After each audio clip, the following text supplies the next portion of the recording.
Eh, Encantado de estar con ustedes, es una alegría para mí estar de visita en Buenos Aires eh, y de disfrutar de la hospitalidad de la ciudad y de la literatura de la ciudad. Eh, Siempre digo yo que la literatura es una patria común porque cada lector, cada lectora habita un territorio que está más allá, que escapa de las fronteras, ¿no es cierto? Cuando alguien lee a un autor, a una autora, comparte también esa sensibilidad de lo humano, ¿no? Que no tiene territorio. Y en ese sentido creo que una feria es el lugar idóneo para recorrer y compartir experiencias y sobre todo conversaciones, ¿no? Así que yo estoy aquí, me cuesta decir que vengo en representación de algo, porque el Perú es un país rico, heterogéneo, culturalmente diverso. Creo que eso es algo que podrán ver en el stand. Hay una enorme representatividad, aquí sí, de todas las regiones del país, de todas las propuestas estéticas y culturales que ofrece el Perú. Literariamente hablando, por supuesto, con suerte podrán comer, ¿no? Como ya les contó Jade, podrán ver películas, bailes tradicionales, pero en lo puntual la literatura del Perú es una literatura por descubrir, ¿no? Porque no mucha de la literatura peruana sale de sus fronteras, ¿no?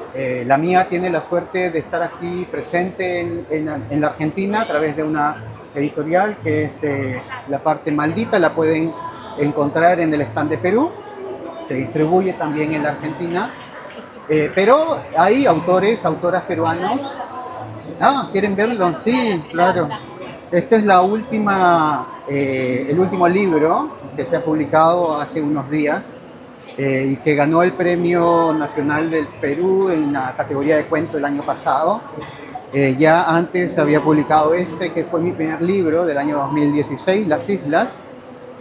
Así que pues hay un par de libros que circulan ya en la Argentina, que tienen su vida propia aquí instalada, ¿no? Gozando de esta hospitalidad de los lectores y las lectoras locales. Pero también hay autores y autoras que no tienen distribución en Argentina, que son todavía misterios, ¿no? Secretos bien guardados.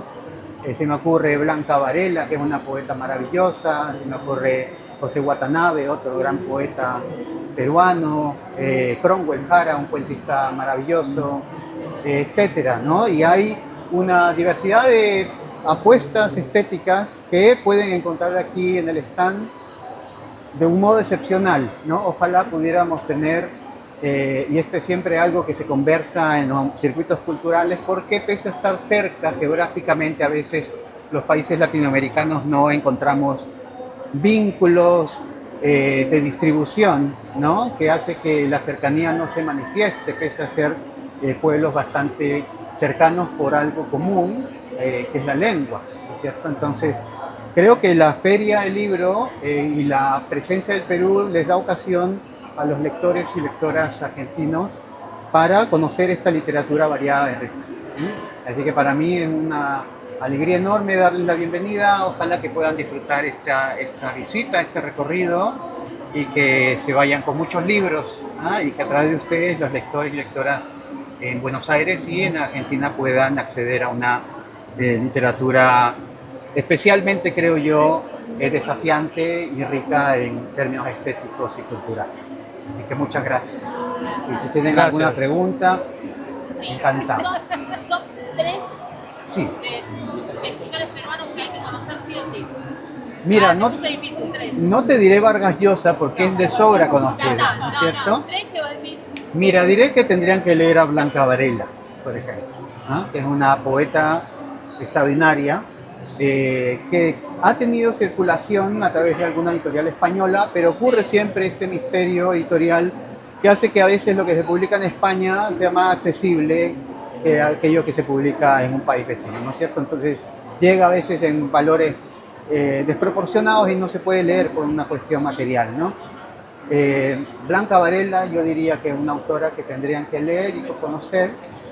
Mencioné a Cromwell Jara, que es un gran cuentista, tanto así valorado, yo creo, insuficientemente el Perú, pero que tuvo una vida feliz en Chile. Por ejemplo, hay una editorial que lleva el nombre de uno de sus cuentos más conocidos que se llama Montacerdos. Montacerdos circuló también, creo, localmente. Es un cuento que habla muy bien sobre ese Perú que apareció sobre todo en los años 80, que es el Perú que surge de los desiertos, ¿no? Lo que aquí se llaman las villas, ¿no? Allá los pueblos jóvenes, en Chile los campamentos. Hay una épica de esa marginalidad que Cromwell Jara capturó muy bien, ¿no? Desde una sensibilidad poética muy especial, ¿no? Entonces yo diría que Cromwell Jara, Montacerdos debería ser también una lectura.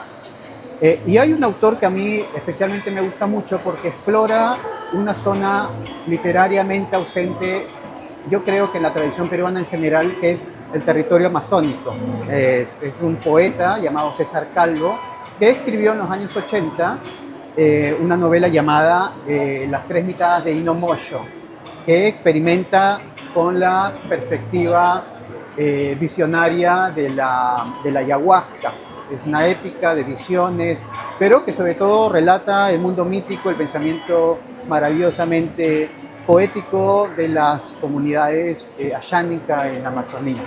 Es un libro que se publicó en los años 80, si no me equivoco, 1981, 82, y que tuvo, para su mala suerte, la coincidencia con esa otra novela monumental del Perú, que es La guerra del fin del mundo, de Mario Vargas Llosa. Entonces, esa repercusión, algo que para bien y para mal nos ha dado Mario Vargas Llosa, que es una visibilidad enorme, que eclipsa por su repercusión muchas veces otras producciones más locales, ¿no es cierto?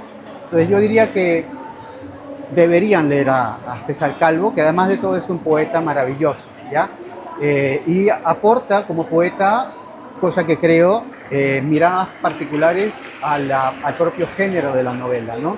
Los poetas, las poetas, cuando escriben narrativa suelen alterar las estructuras tradicionales de la novela, y esta es una novela bastante monumental que tiene muchas partes distintas, algunas de ellas explorando ese mundo onírico de la visión propiamente del viaje alucinógeno de la ayahuasca. Entonces creo que ahí hay un secreto, ¿no?, que vale la pena conocer, porque son miradas que desde nuestras perspectivas más bien occidentales se pierden a veces, ¿no es cierto? Nuestras miradas urbanas a veces pierden de vista la riqueza de los márgenes de esa civilización, entre comillas, más oficial, ¿no es cierto? Es algo que pasa en el Perú, por lástima, donde casi todo se encamina a un centralismo cultural que está en Lima, principalmente en las ciudades de la costa, pero hay una literatura especialmente rica en la Amazonía, en la zona andina, ¿sí? Y ahí creo que hay, por lo menos desde la perspectiva de Cromwell Jara, ¿no?, de César Calvo, de José María Arguedas, por supuesto, que es otro autor canónico, ¿sí? Modos de conocer el Perú en su diversidad, ¿ya? Gracias. Gracias. ¿Tienen alguna otra pregunta? ¿Quieren ir directamente a buscar los libros? ¿Sí? ¿Y los tuyos son novelas? Son libros de cuentos, yo soy cuentista. Sí, sí. Son cuentos muy distintos, porque media entre uno y otro casi unos 16 años.